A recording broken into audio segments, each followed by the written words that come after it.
kegiatan-kegiatan tertentu. Dalam hal ini kegiatan pendidik. Landasan hukum pendidikan yang berlaku di Indonesia dengan berbagai peraturan perundang-undangan yang bertingkat antara lain, yaitu 1.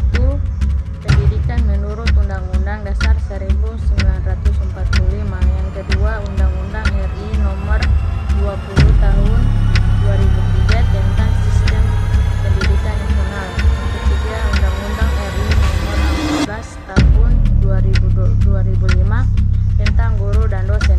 Yang keempat, pendidikan menurut Peraturan Pemerintah Nomor 13 Tahun 2015. C. Pendidikan menurut Undang-Undang 1945.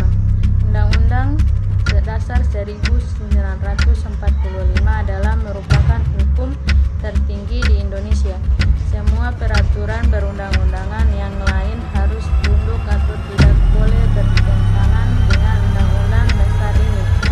Pasal-pasal yang berkalian dengan pendidikan dalam Undang-Undang Dasar 1945 hanya dua pasal, yaitu pasal 31 dan pasal 32, yang satu menceritakan tentang pendidikan dan yang satu menceritakan tentang kebudayaan. Yang satu, pasal 31 ayat 1 berbunyi tiap-tiap warga negara berhak mendapat pengajaran. Ayat kedua berbunyi setiap warga negara wajib mengikuti pendidikan dasar dan pemerintah wajib membiayai. Yang kedua, pasal 32 ayat 1 berbunyi memajukan budaya nasional serta memberi kebebasan kepada masyarakat untuk mengembangkannya. Ayat kedua berbunyi negara menghormati dan memelihara bahasa daerah sebagai bagian dari budaya nasional. Yang D. Sistem pendidikan nasional. Pengertian sistem pendidikan nasional bahwa pendidikan adalah usaha sadar dan terencana untuk mewujudkan suasana belajar dan proses pembelajaran agar peserta didik secara aktif mengembangkan potensi dirinya untuk memiliki kekuatan spiritual, keagamaan, pengendalian diri, kepribadian, kecerdasan, akhlak mulia, serta keterampilan yang diperlukan dirinya, masyarakat, bangsa, dan negara. Dasar pendidikan nasional. Pendidikan di Indonesia mempunyai landasan ideal adalah Pancasila. Landasan konstitusional ialah Undang-Undang 1945 dan landasan operasional ialah ketetapan MPRI tentang GBHN. A. Landasan ideal. B. Landasan konstitusional. C. Landasan operasional. Bagian E. Undang-Undang RI Nomor Tahun 2005 tentang guru dan dosen.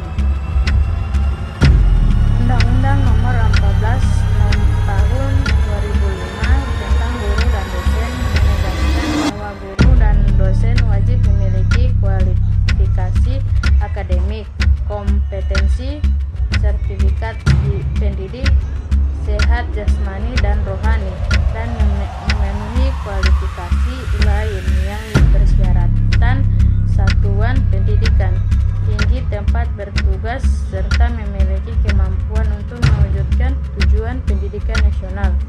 Adapun kompetensi yang harus dimiliki mencakup pertama, pedagogik, kemampuan mengolah pembelajaran peserta didik, perencanaan dan pelaksanaan pembelajaran, evaluasi hasil belajar dan pengembangan peserta didik untuk mengaktualisasikan berbagai potensi yang dimiliki.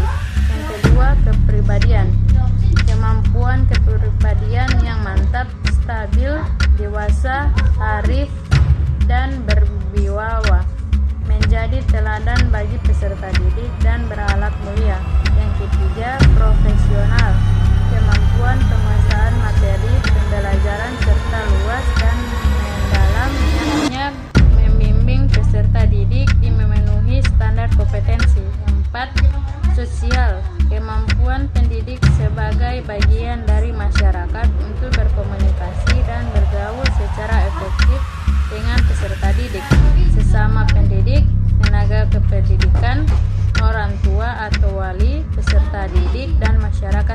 sebenarnya.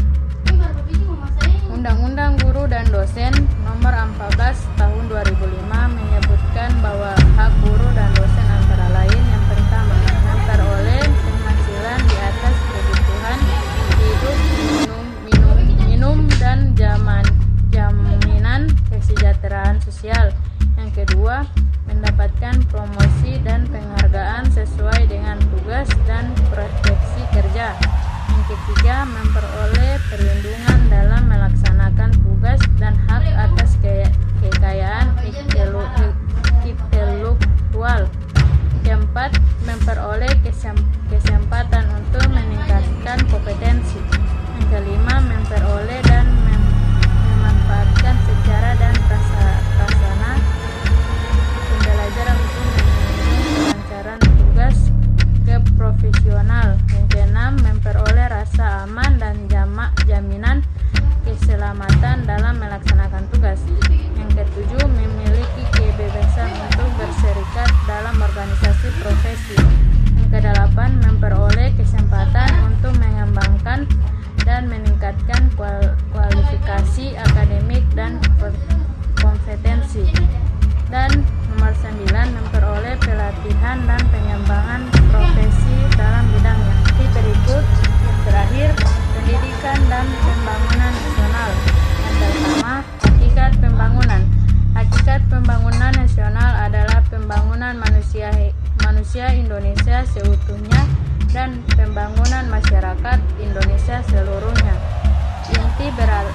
Ini berarti dalam pelaksanaan pembangunan nasional diperlukan hal-hal sebagai berikut. Ada keselarasan, keserasian, keseimbangan, dan kebulatan yang utuh dalam seluruh kegiatan pembangunan. Yang kedua, peran pendidikan dalam pembangunan nasional. Pendidikan pada hakikatnya berlangsung seumur hidup. Oleh karena itu, secara hakiki, pembangunan pendidikan merupakan bagian yang tidak terpisah dalam upaya pembangunan manusia. Upaya-upaya pembangunan di bidang pendidikan pada dasarnya diarahkan untuk mewujudkan kesejahteraan manusia itu sendiri, karena pendidikan merupakan hak setiap warga negara di dalam